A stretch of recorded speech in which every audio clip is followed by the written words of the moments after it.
You are listening to the Wholesome Way podcast, hosted by Alexander Lobb. Please keep in mind, everything shared in this podcast is for inspiration only and shouldn't be taken as medical or professional health advice. If you're making changes to your health routines or lifestyle, please check in with our qualified health professional first. And now, on with the episode.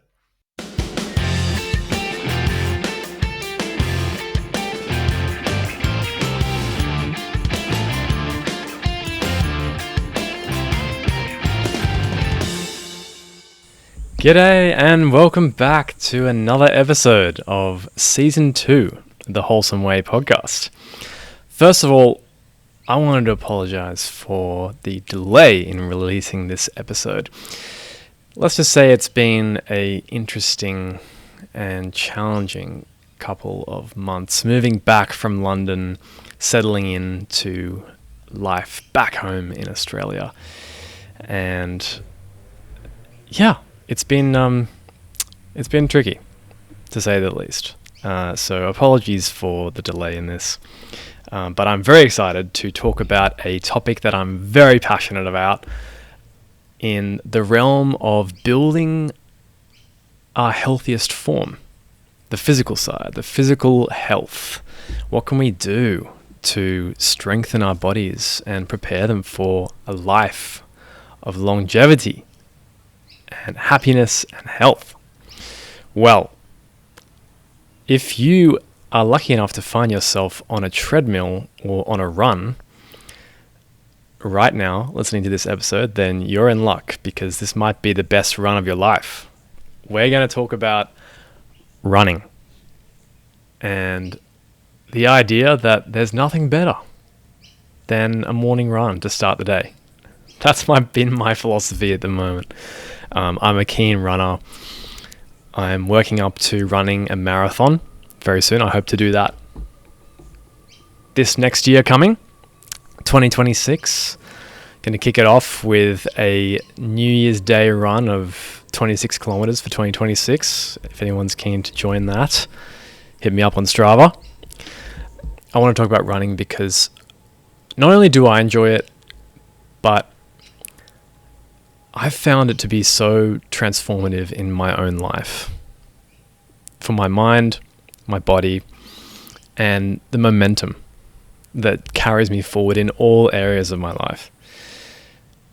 And when I think about running, well, when we all think about running, it's kind of a bit, you feel like you're having a bit of a sigh.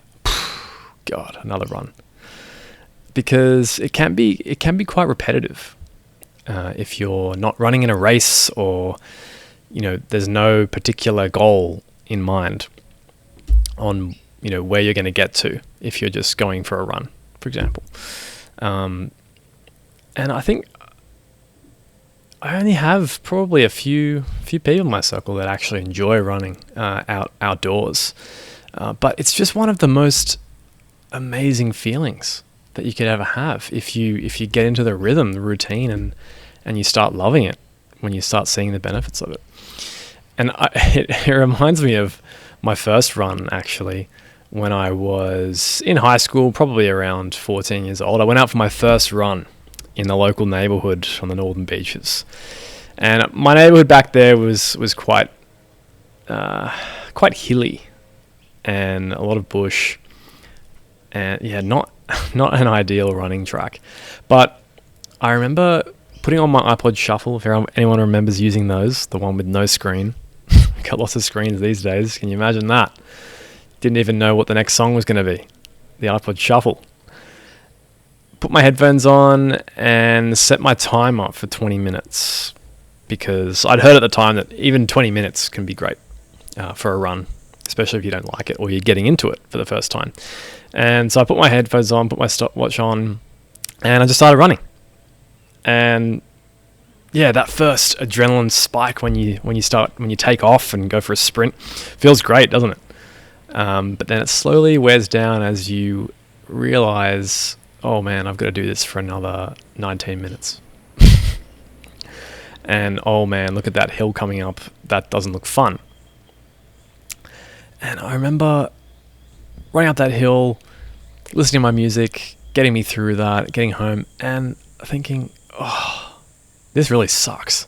How do people do this so often? And why do they keep doing it? But now, after getting over running for just the sake of it, and picking the right conditions and the right time of day, the right state of mind, running has been so enjoyable for me, and it helps keep me fit. It helps maintain a high level of cardiovascular health, and it's just, especially doing it in the morning, it just really starts my day. I know some people like to run in at night or at lunchtime, but the morning, man, there's nothing like it. So, running.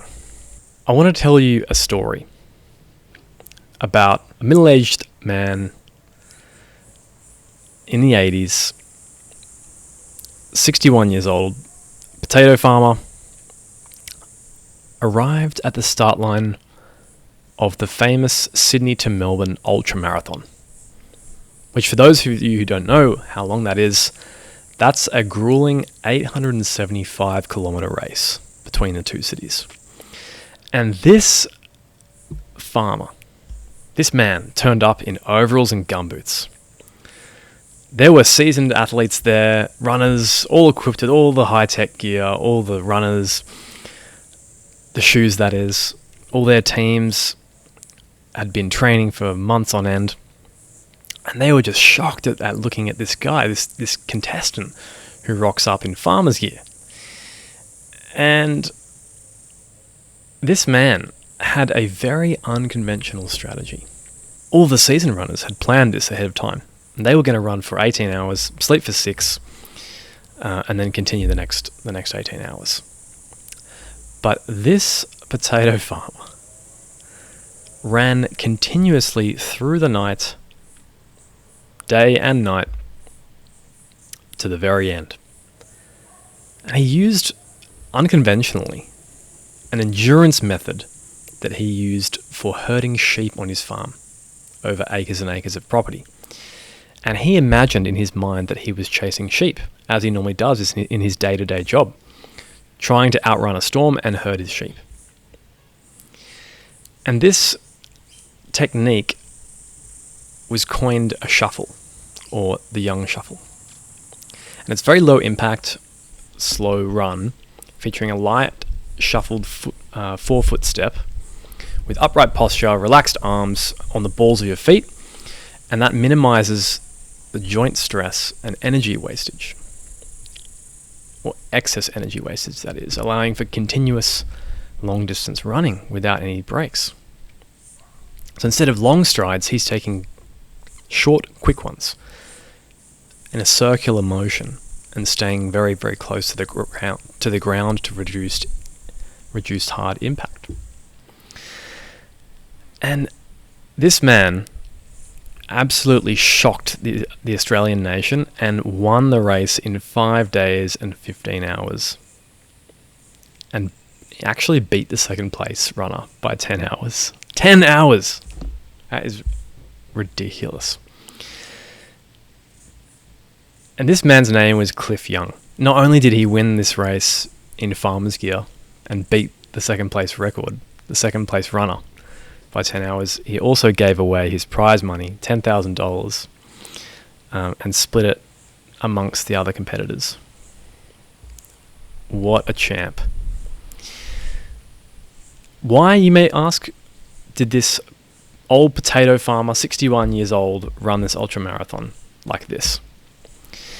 And it turns out that his job as a potato farmer and a shepherd, used to running for days in gumboots to herd sheep, to protect them from the storms, it made him believe that he could tackle this challenge, this 870 kilometer race, and beat all odds against high-performing professional athletes.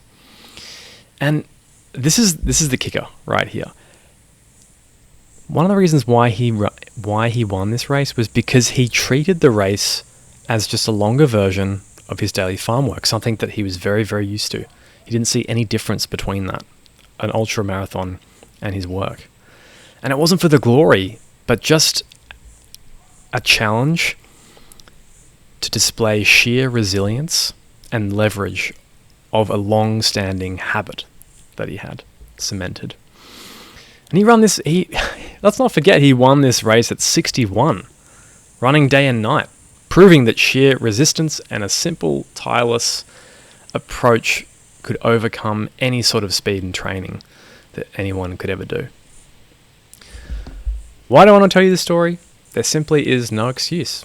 It's as simple as that. Anyone can run. You can make it work. 90% of it is mindset, and also preparing yourself in terms of habit and your environment. It's going to make you conducive and energized to take on a run. First of all, what is running? Well, I don't think we have to explain that in detail. But one thing I wanted to say is that, and I wanted to point this out, is it doesn't have to be 10k a day. I've heard that ring on trends a lot because a lot of people are getting into running. Run clubs are exploding across the world, especially in Sydney, Bondi, if you've been down there in the mornings at 5 a.m. But it doesn't have to be a 10k or a marathon. You can literally run for 2 kilometers. That's going to probably take you, around about 10 and 15 minutes. If you're doing that every day, you're setting yourself up for a life of health and longevity. And I'll go into the details in a bit. Something else you might have heard around the realm of running is runner's high. That feeling of rushing endorphins and satisfaction after running in a cardio-like workout. And I can tell you, as a regular runner myself, I run about 15k's a day. Pardon me, 15, I'd love to do that. 15 kilometers a week. And there is such a thing as a runner's high, especially in the mornings. Completely sets up your day. And that's one of the big reasons I wanted to share that with you in my experience on running. Another key term in running that you might have heard of before is pace. This is a very common metric to measure how you're doing in your performance when you're running, how you're going to get to your next goal of getting faster and faster and longer distances. So pace is basically the time taken per kilometer that you've just run. So, for example, I run at around about 5 minutes per kilometer. It takes me 5 minutes to run a kilometer. Simple as that. And if you're just starting out running, you're probably going to, and you haven't run before, a 6 minute to 7 minute, that's probably the pace that you would start out, that you would expect to start out. And that's basically like a slow jog. And running is an interesting one. It does require a bit of coordination because you are using mostly all of your joints, all of your bones, all of your muscles to hold yourself up and to basically balance as you're moving forward. So we've all done it before, once in our life at least, in an athletics carnival when you're a kid, at least. But it does actually require a bit of coordination, a bit of practice, a bit of muscle memory. I remember, just to give you an example of getting into the rhythm of running, but I'll take the example of sprinting. I have played football, for the UK listeners, for a long time, ever since I was a kid. And I'd play every year around winter time, so between April and August each year. And on the off season though, at one point in my life I wasn't doing much running, so I wasn't, and the soccer season had finished. And I remember being asked to join a touch footy team, a casual touch footy comp in the mornings with a mate's group. And I remember the first game, I I was most of the players were above the age of 40, 40s, 50s. It was an old guy, not an old guy, it's middle-aged guys. Touch footy comp, and I remember trying to chase this guy who looked very, very fit and very quick, and I thought, oh, I'm basically half his age, I can catch him. And because I hadn't sprinted in a while, after about 5 paces, I actually face planted because I hadn't run in a while, and I'd lost my balance. I was moving too far forward when I was sprinting for my legs, and I just face planted. Got a nice, embarrassing cacophony of laughter as I picked myself up. So what I wanted to reiterate there is that don't go too hard on the first run. It takes time for your body to get used to the coordination of putting that foot in front of you at pace and keeping the rest of your body balanced while you do that. Now, why is running so good? Why am I saying this is so important? Why is this so perceptively life-changing? Well, first of all, it's really easy. Because in terms of exercise, that is, you can run anytime, anywhere. Unless you're on the space station, the International Space Station, maybe that might be a bit tricky. But you can run anywhere, anytime. And that's the beauty of it. It's completely free.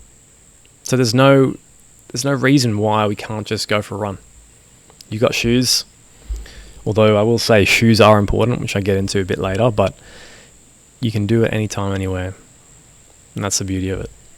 And if you are an outdoorsy person, it's also an awesome opportunity to explore different areas in nature, in the bush, on a beach, on a boardwalk, somewhere where there are a lot of other runners and you haven't seen before. It's a great way to explore your city or your town and just soak it in. Mental well-being. I mentioned the runner's high of endorphins before. That is a real thing, especially after you've been running for a few weeks. You'll finally get it when you start enjoying it. It might happen spontaneously, on a run that you're actually not enjoying. It might happen at the end. You never know, but there is just something about moving your body and running as fast and as far as you can that gives you that spike of endorphins and a rush, especially in the morning when it's a nice time to run, or maybe even late at night.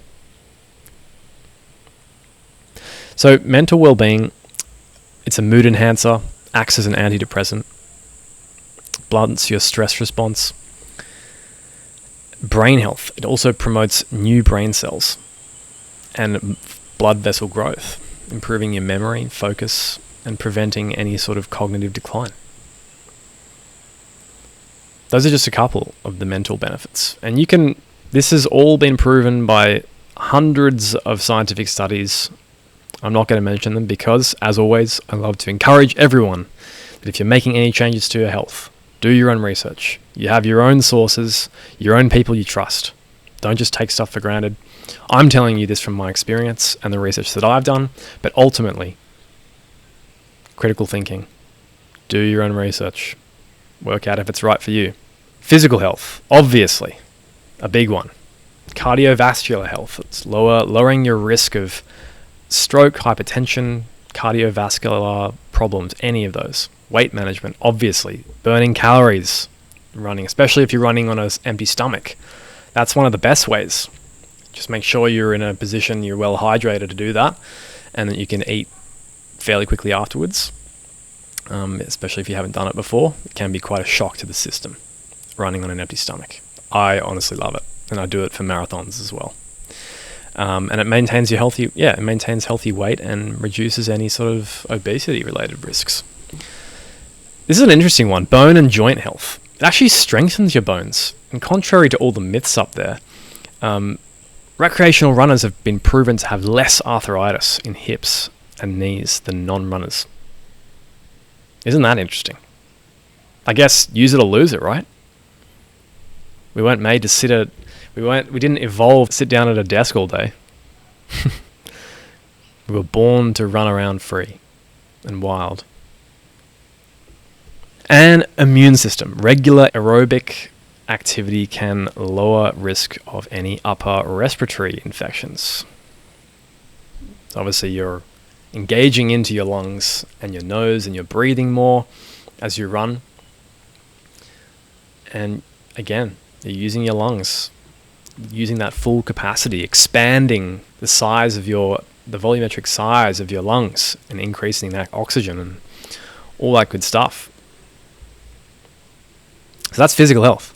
And finally, kind of related, longevity and mortality. Runners have been proven to live longer through lowering risks of all those cardiovascular and cognitive ailments. And this is the thing. This is what I was mentioning before. Even minimal running, 5 to 10 minutes a day, provides significant mortality benefits compared to inactivity. I think the sweet spot is around 20 minutes, especially as you get older. The minimum is 20 minutes to keep up those physical health and mental health benefits. But as you can see, this is all backed up by science, and you can look it up. It's all out there. Obviously, as always, do your checks. Make sure you get the tick from doc or whoever your trusted health professionals are. But there's no doubt about it. Use it or lose it. And running uses many parts and many organs of your body. So there's just no way that it can be bad for you. So the most important and the most tricky part of running, you've got to get over that mindset of, running is so boring, or it's so hard to get up and find motivation to run. You do have a choice in that. You do have a say in that. How to start. And I'd love to give you some tips on how you can start going for that run and chasing that runner's high. So let's lay out a few steps here. First of all, number 1, prime your environment. Lay out your clothes the night before. Pick your favorite running attire and put it next to your bed, ready to go for the next day. Or pop it in your bag if you're going to run later in the day. That also includes good shoes. If you are going to be trying it out for the first time, or even if you decide that you want to start running continuously, invest in new, solid, stable, comfortable, run-worthy shoes. Me personally, at the moment, I am running in Brooks Adrenaline model. Brooks are really good. They're really simple, but they're really, really well made. They're reasonably priced as well, around mid-range, and they do the job. They are very, very comfy. Other brands that I've used before, Asics are really good. They really focus on foot health, and I can definitely recommend Asics as well. I've had them in the past. I would stay away from Hokas. Hokas have a really bouncy sole. It kind of feels like you're walking on clouds. That sounds great, but you're actually compromising your stability because your foot is not able to feel the ground, if that makes sense. So naturally, if you become off balance a bit, it'll be more difficult for you to stabilize your foot because you don't have as much tactile contact with the ground, with the surface that you're running on. So all in all, invest in some good shoes that feel comfy and are not too thick on the sole.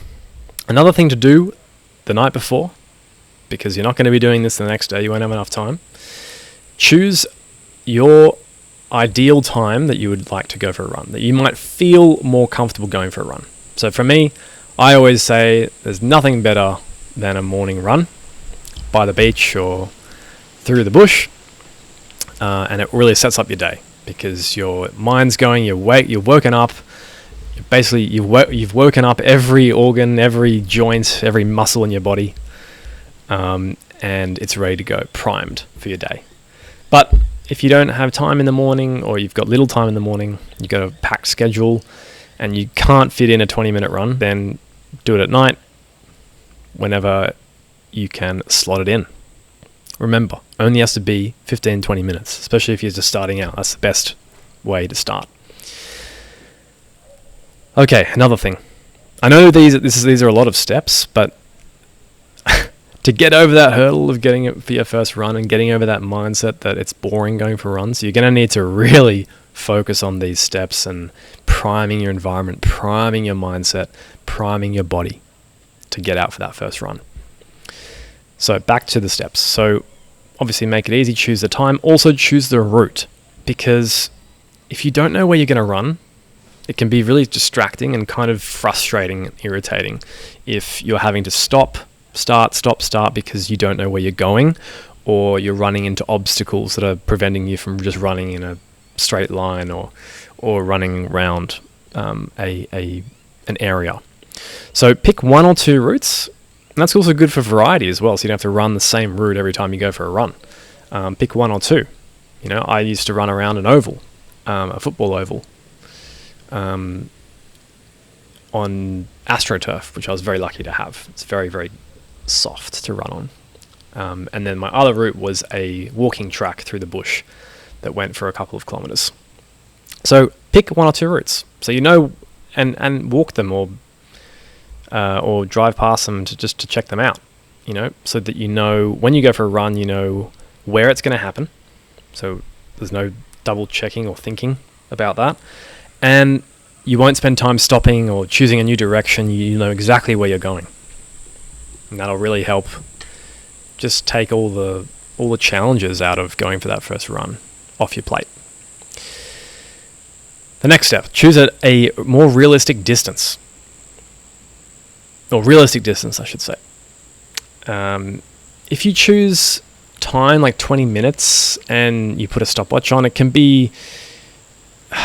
You're going to like it less because you're always looking at your watch and you're not enjoying the surroundings. You're thinking, only 10 more minutes left. I used to do that. It's not fun. And you're not going to be present. You'll also be more likely to trip over or run into something because you're looking at your watch all the time. So here's a tip. Download Strava. It's a sport fitness app tracker, and it's also a social media all in one.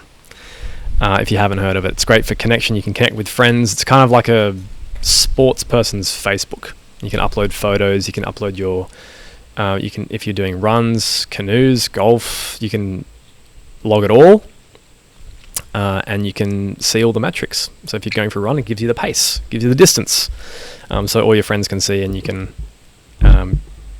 keep up. And it also gives you audio cues. So when you're running and you meet that first kilometer, a voice will come on and it will tell you kilometer 1, what time, how long it took you to run that, what your pace was. And so that's an audio cue, so you don't have to keep looking, and you can actually keep up your progress quite easily during the run as well, not just after. Obviously, I mentioned Strava.